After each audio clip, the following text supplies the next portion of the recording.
The use of home language in the classroom, कि classroom में आपने होम लैंग्वेज का यूज किया। आप यहां पर होम लैंग्वेज अभी मारवाड़ी समझना, इसका रीजन बताऊंगा।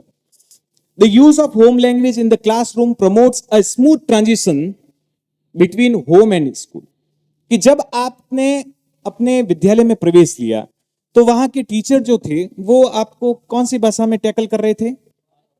मारवाड़ी में। जब वो इस तरीके से मारवाड़ी में टैकल कर रहे थे तो ये क्या बिल्डअप हो रहा था? ये बिल्डअप हो रहा था स्मूथ ट्रांजिशन। स्मूथ ट्रांजिशन का मतलब होता है एक सरल अंतरण, और वो सरल अंतरण किसके बीच में था? घर से स्कूल के बीच में। मतलब घर में जो लैंग्वेज सुनी सुनी गए थे, जैसे ही स्कूल में एंटर हुए वही लैंग्वेज आपको सुनने में मिली, वही लैंग्वेज सुनने में मिली। तो एक बच्चा जो है वो खौफ नहीं खाता है, उसको दिक्कत नहीं होती।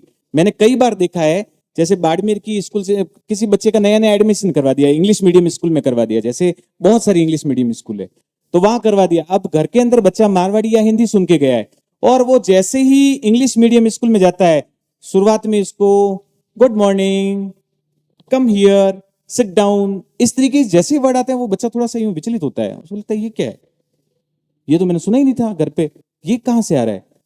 अब वो एडजस्ट होने में क्या लगाता है? टाइम। आप लोगों को एडजस्ट होने में कोई टाइम नहीं लगा, कोई टाइम नहीं। आपने पोशार खाया है ना स्कूल में? अब देखो मैं बताता हूं, शहर के बच्चों को टिफिन में मतलब यूं सेलेक्टिव चीजें दी जाती है, जैसे कोई फ्रूट काट के दे दिया वगैरह दे दिया, ऐसे यूं सेलेक्टिव चीजें दी जाती है, और उसमें भी वो आधा छोड़ के वगैरह आता है, आधा छोड़ के वगैरह आएगा। आप लोगों को पोशार के अंदर सॉलिड चीजें दी गई, शानदार से शानदार चीजें दी गई, विद्यालय के अंदर दी गई यूं यूं दाल। अरे मैंने फेस किया है कि वो जो बच्चे जिनके यहाँ पीछे माँ दौड़ दौड़ के खिलाती है, बच्चा आगे दौड़ता है, वही जो बच्चे हैं गांव के वो इतना बढ़िया तरीके से खाते हैं, इतना सही तरीके से खाते हैं। मतलब हमेशा ऐसा होता है कि पोशार में एक एक रोटी देते हैं,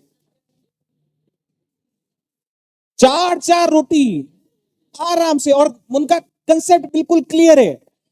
यहां पर क्या होता है, यहां पर जो बच्चे खाते हैं वो एकदम यूं निवाला तोड़ेंगे एकदम से, उसको यूं लगा के, उनका कंसेप्ट क्लियर। जैसे ही रोटी ली पहले यूं करेंगे रोटी को, उनको पता है वो एक्स्ट्रा जो लगा हुआ है आटा वो निकलना चाहिए, और फिर उसके बाद में कोई और चीज नहीं दिमाग में, सीधे क्या ग्राइंडर करते हैं वो, मिक्स ही नहीं करे। ऐसा हमारे जो ग्राइंडर है वो ही नहीं करे, एकदम झीणो झीणो चुरी।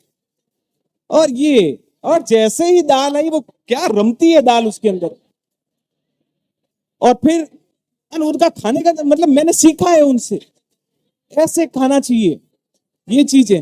हाँ ये सीखा है मैंने उनसे, काफी चीजें सीखने को मिलती है ना। और खाने का तरीका देखो, मतलब शहर के बच्चे को आप देखो, छोटा सा निवाला लेता है ना वो, उसने सीधे गट्टे बनाए, यूं हाथ में आया पूरा, और पप एक ही बार। ये शानदार चीज है ये। मतलब घर वालों को कोई टेंशन लेने की जरूरत नहीं, बच्चा भूखा गया है, भूखा नहीं आएगा वापस, गया भली भूखा है, आएगा नहीं वापस, खा के आएगा, ये चीज है।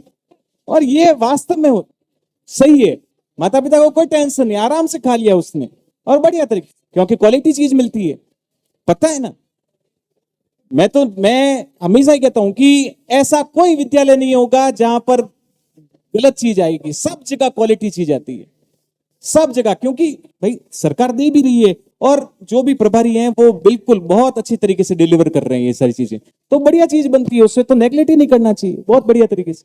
तो ये स्मूथ ट्रांजिशन है, कर जैसा फील हुआ, बच्चे ने फट थाली ली, सारी चीजें खाई, उसको लगा ही नहीं कि घर कोई अलग है, उसको लगा स्कूल घर है, खाओ यहां सारी चीज।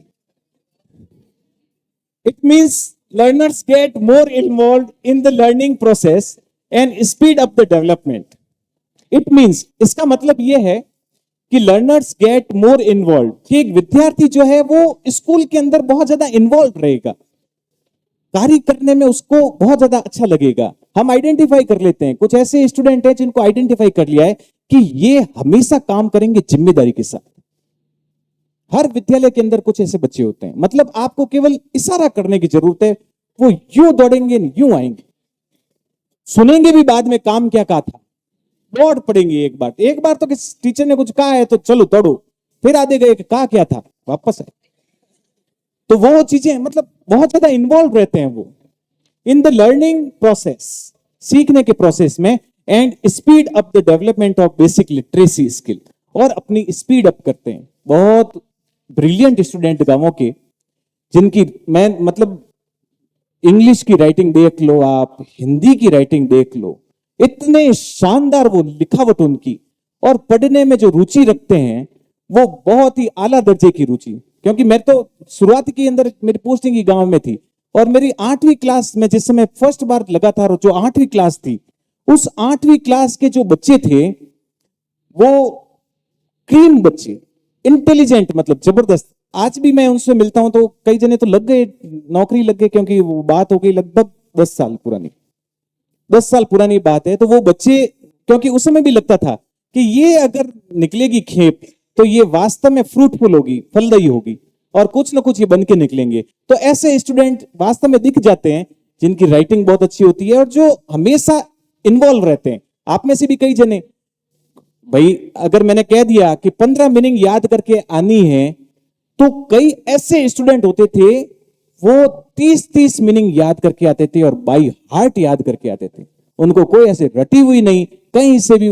मेरी हमेशा आदत ये होती थी कि मैं सीरियल वाइज नहीं पूछता था, मैं कहीं बीच में से पूछ लेता था, और कहीं से भी पूछो, उन लोगों का जो एक प्रोसेस चलता था दिमाग का, वो ये था कि वो इतना अच्छा रेस्पॉन्ड करते थे। तो ये तब होता है जिस समय आप घर जैसा फील करते हो स्कूल के अंदर, और वो बच्चे वास्तव में अपने को ऐसा फीडबैक देते थे। तो यही है speed up the development of basic literary skills. तो उनकी बेसिक जो लिटरेरी स्किल्स है वो स्पीड अप होती है, वो बहुत ही द्रुत गति से चलती है।